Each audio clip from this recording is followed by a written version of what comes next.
So as someone who speaks with elderly people pretty much every day at work, the earliest signs of aging that I notice have nothing to do with wrinkles or grey hair.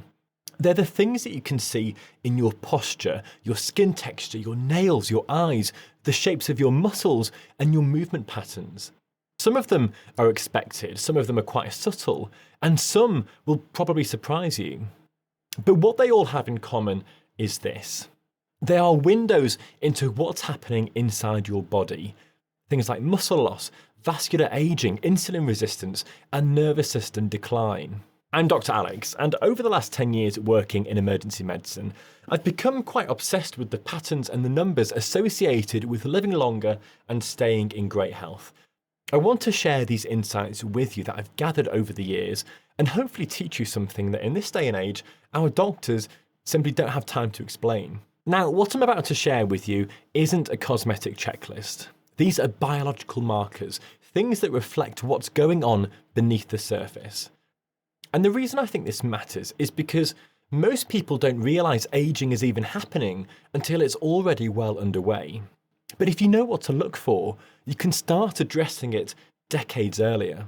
First on the list is something that most doctors tend to notice before most of the people do, and that is shrinking calf muscle size. So when I see a patient walk into the department, I'm not looking at their face first. I'm often looking at their legs and how they walk. And one of the earliest signs of biological aging is when the lower leg starts to lose muscle mass, especially around the calf. And here's why this matters. Your calf muscles literally act like a bit of a peripheral heart. They pump blood back up from your legs to your central circulation. When those muscles shrink, that pump becomes less effective. Blood pools more easily, circulation slows down, and the metabolic demand on your heart increases. But it's not just about circulation. Loss of calf muscle is one of the strongest predictors of frailty, of insulin resistance, and even mortality. Now, visually, you'll notice legs becoming narrower above the ankles, almost spindle-shaped. And the mechanism behind this is pretty straightforward. As we age, particularly if we're inactive, we lose muscle fibers. And the muscles we lose first are often the ones that we use the least, like the calves, especially in people who sit most of the day.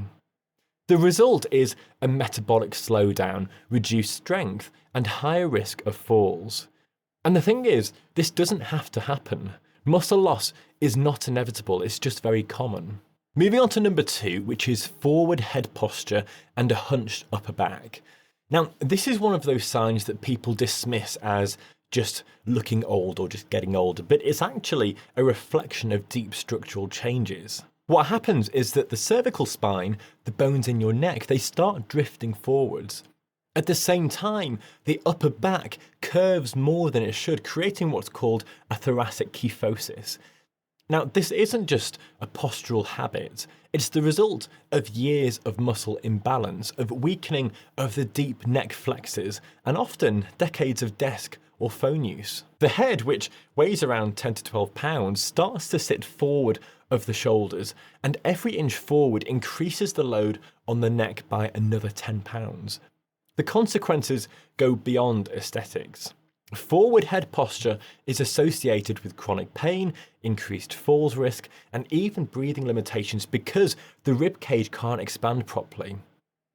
And from a doctor's perspective, this is one of those things that signals a decline in overall functional capacity. It's not particularly dramatic, but it's measurable and it's modifiable. Number 3 is something that most people would probably never think about, and this is loss of the visible shoulder cap. Now, if you look at someone's shoulders from the side, you should see a rounded contour. That's the deltoid muscle. But as people age, that roundness starts to flatten out. The arms look less defined, and the shoulder itself appears narrower. This is what we call deltoid atrophy, and it's one of the strongest predictors of overall muscle reserve. What's really interesting is that this often appears before people notice any functional weakness. They can still lift things, they can still move their arms, but the muscle is quietly disappearing. And because the deltoid is such a visible muscle, it acts as a marker for what's likely happening throughout the rest of the body. If the shoulders are shrinking, then the back, the legs, and the core probably are too. As we move on to number 4, we're talking about your veins becoming more prominent on the hands and the forearms. Now, this isn't the same as fitness veins, the kind that you see on athletes or bodybuilders with low body fat. This is different. This is a consequence of skin thinning and loss of subcutaneous fat, which is the cushioning layer beneath the skin. What's happening beneath the surface is that your collagen is degrading slowly. As we age, the skin loses its structural support, the dermis becomes thinner, and the fat layer that used to sit between the skin and the veins gradually disappears. And the result is that the veins, which were always there, they just become more visible. And this isn't just cosmetic, it's part of a broader pattern of vascular aging. The walls of the blood vessels themselves are becoming stiffer, less elastic, and more prone to damage. So when you see prominent veins on aging hands, you're not just seeing the surface, you're seeing a marker of biological age that runs a lot deeper than chronological years. Now, number 5 builds on that same theme, which is skin becoming translucent and papery, especially on the hands and the forearms. Now, if you've ever looked at the back of an older person's hand, just imagine your grandma or your granddad and noticed that the skin looks almost see-through. You're seeing loss of dermal thickening in real time. This skin, as you probably know, is made up of lots of different layers, and the middle layer, which is the dermis, is where most of the structural proteins live. Things like collagen, elastin, and fibroblasts, they all work together to keep the skin thick, resilient, and elastic. But as we age, fibroblast activity slows down, collagen production stops, the skin literally becomes thinner.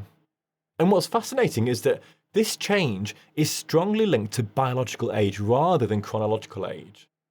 Two people who are both 60 can have vastly different skin quality depending on sun exposure, smoking history, diet, genetics. What this means is that papery skin isn't just about aging, it's about how you've aged. And that distinction matters because it suggests that much of this, to a point, is within your control. Number 6 is one of the most metabolically significant signs on the list.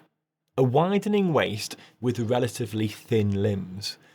Now, this is what doctors sometimes call the skinny fat phenotype, and it's a hallmark of insulin resistance. And here's what's happening. As people age, particularly if they're sedentary, they lose muscle from their arms and their legs, peripheral muscle loss. But at the same time, fat accumulates around the abdomen, particularly visceral fat, which wraps around the internal organs. The result is someone who might have a normal BMI, but whose body composition is high risk. They look slim, but metabolically, they're in trouble. Now, this pattern is strongly associated with diabetes, with cardiovascular disease, and early mortality. And the reason it's so insidious is that it flies under the radar. People don't think they're overweight because, well, they're not, at least not in the usual sense, but fat distribution matters just as much as total fat. And central fat is the most dangerous kind. Moving on to number 7, which is a slower walking speed. Now, this one is really subtle, and I mentioned this in a previous video really early on, and it got a bit of pushback. But it's one of the strongest predictors of lifespan that we have. In fact, walking speed is sometimes called the 6th vital sign because it reflects so many systems at once. Nervous system, muscle strength, joint health, cardiovascular reserve, and even cognitive function. What happens is that as people age, they tend to walk more slowly. It's not dramatic, it's not something that they notice overnight, but over years, the pace slows down, the stride shortens, and the body starts to move with less confidence. And doctors notice this within seconds as we watch you walk into the room. We don't need a test, we just watch someone walk down the hallway or walk across the car park, and we can make a fairly accurate prediction about their overall health. Now, the thing is, walking speed isn't just a consequence of aging, it's a driver of it. Slow walking means less cardiovascular demand, less muscle engagement, and less nervous system stimulation. It becomes this vicious cycle. The slower you walk, the weaker you get. The weaker you get, the slower you walk. Number 8 is something that most people attribute to your skin, but it's actually about muscle, which is reduced facial muscle tone. Now, I'm not talking about wrinkles here. I'm talking about the flattening of the cheeks, the loss of the jawline definition, and the general sagging that happens not because the skin has stretched, but because the muscle beneath it has weakened. Your face is made up of dozens and dozens of small muscles that give it shape and expression. As those muscles atrophy or waste away, the skin that drapes over them loses support. The face becomes less structured, less defined. And what's important to understand is that aging is muscle loss first. Skin change is always second. Most of the visible aging that we see in the face is driven by what's happening underneath, not on the surface. This is why fillers and skin treatments only go so far. If the underlying structure is collapsing, then no amount of surface intervention will ever restore the original contour. Moving on to number 9 on the list, and we're talking about changes in the hands. Specifically, loss of plumpness, tendons becoming more visible, and a general thinning of the soft tissue. Now, if you compare a young hand to an older hand, the difference isn't just skin, it's volume. The hands of a younger person have a fullness to them, a padding that comes from muscle, fat, and connective tissue. As we age, that padding starts to disappear. The tendons on the back of the hand become prominent, the bones become more visible, and functionally, grip strength declines. Now, grip strength, it might sound trivial, but it's actually one of the most powerful longevity markers that we have. It correlates with muscle mass, cardiovascular health, cognitive function, and overall mortality. A weak handshake isn't just a social awkwardness, it's a biological signal. Number 10 on the list is something that a lot of people often dismiss as normal, especially in my family, which is post-meal sleepiness. You eat lunch, and then 30 minutes later, you're struggling to keep your eyes open. Now, most people assume this is just what happens after a big meal, that it's normal, but in reality, it's often an early sign of insulin resistance. And here's the mechanism. When you eat, your blood sugar rises. In a healthy metabolism, insulin is released, glucose is taken up by your cells, and energy levels remain stable. But when you're insulin resistant, glucose spikes higher than it should, and the body has to release more and more insulin to bring that down. That reactive insulin surge can cause blood sugar to drop too quickly, leading to fatigue, brain fog, and that overwhelming need to nap. This is metabolic aging in action.